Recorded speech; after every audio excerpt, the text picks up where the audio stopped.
Hey guys, welcome back to NsomniaksDream, and today's look is all about this vampire skull. If you've been with me for a while, you know that I have a little bit of a skull obsession. I absolutely love skull makeups, either doing them or seeing other people's creations. So of every Halloween, I always try to sneak in at least one new skull look, and if I can get in more, then I'm pretty happy.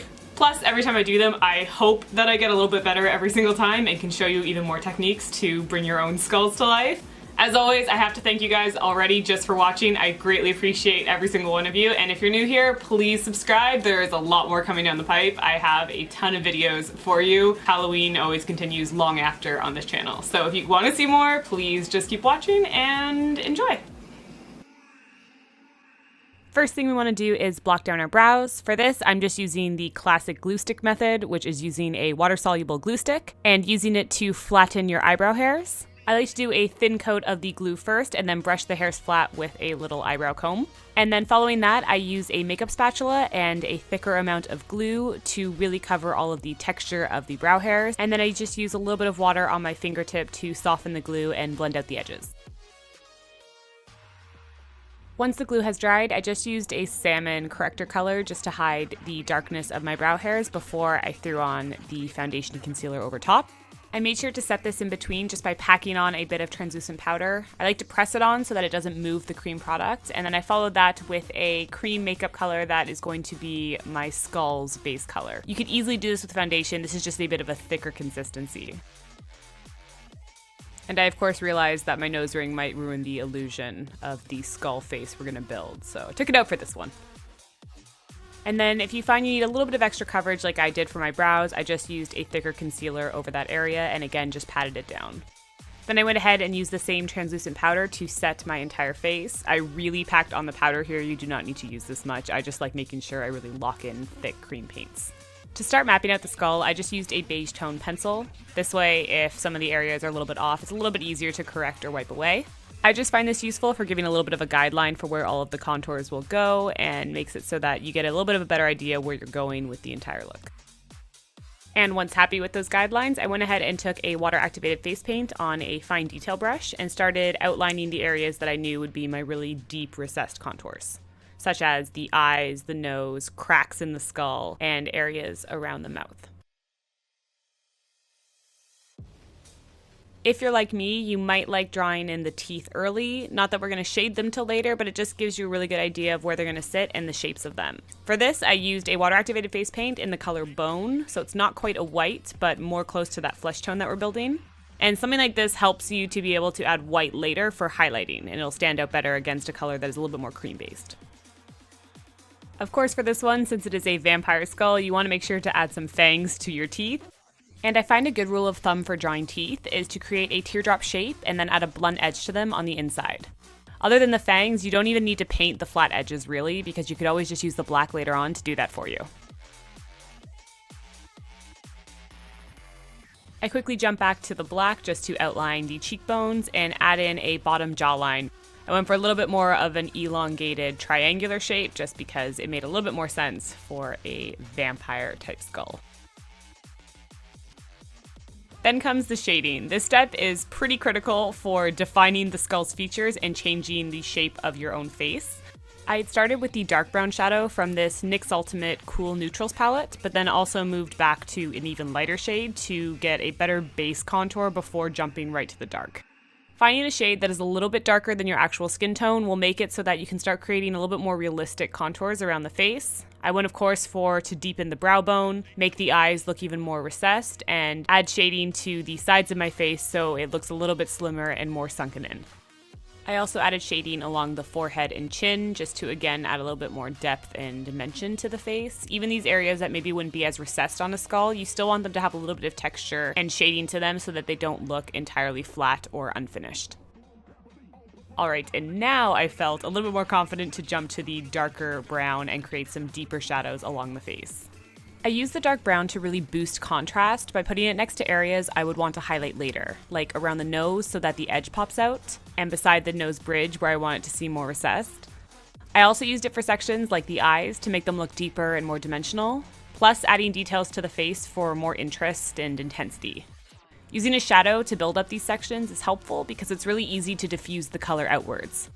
I like to sketch in a dark line and then soften it on one side to create that feel of raised and recessed areas, and just this nice play of light and shadow all over the face.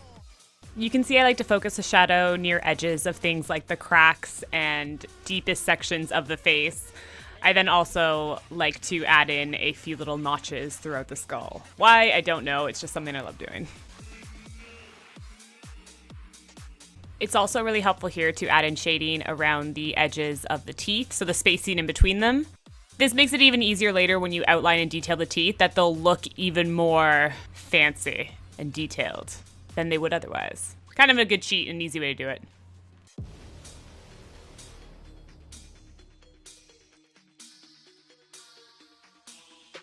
Then for filling in the areas that I want to be the deepest or just black shadowed, I went back to my water activated face paint and started applying it to those areas. Over the eyes, you know I like to go around the outside with the water activated face paint because it tends to not move at all, which is fantastic. But then on my actual eyelids, I usually go in with a black gel liner and set it with a matte black shadow. This way, it really stays on. It has a little bit more flexibility than a water face paint would. And for these particular eyes, just for fun, I actually did also use a red matte shadow and just set the center parts of my eyes. It's not totally noticeable, but you'll see it in certain pictures. It's just for a little bit of extra depth and just for kind of the fun of adding red eyes to a skull. And then, of course, comes the very fun part, or the worst part, depending on how you feel about it, of outlining the teeth. And for this, I, again, of course, always use a super fine detail brush and my water-activated face paint, and just go ahead and start outlining the teeth. This is where I said you can always kind of cheat if you want to use this step to make the blunt edge on your teeth totally doable and a little bit of a nice, faster step.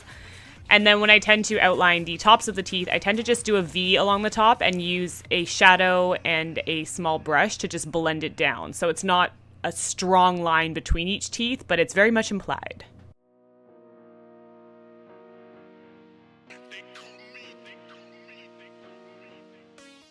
And then just for the rest of the area, I of course fill in black between all of the teeth, and then I used a little bit of black shadow and a bit of brown just to shade that extra area where I want it to fade over top of the teeth a little bit more. And you want to add a little bit of shadow to those outside teeth so that they look more recessed than the ones right at the front. I repeated the same step of using a black shadow along all the edges along with the brown to add really deep contours to certain areas of the face. So not all of the areas where you've added dark brown do you want to do this, but areas that you want to be a little bit more intense is where you want to throw in the black and just have it blend into those brown shadows.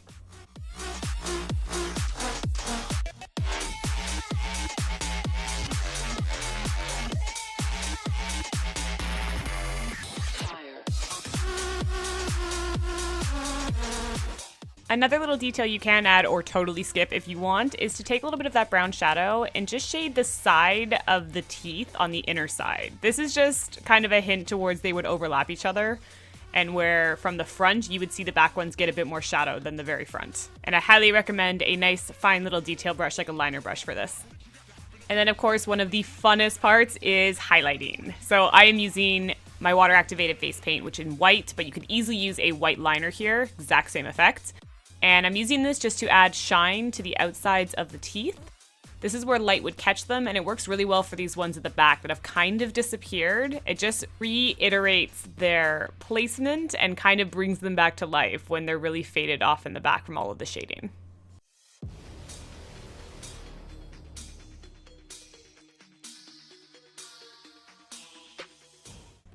And then once I have all of the teeth highlighted, I use the same white to go around all the other areas of the face that I want to really stand out. So along the bottom here, where it would protrude to meet the sunken in teeth, along the edges of the skull, and of course anywhere else that you want to be the most forward on the face.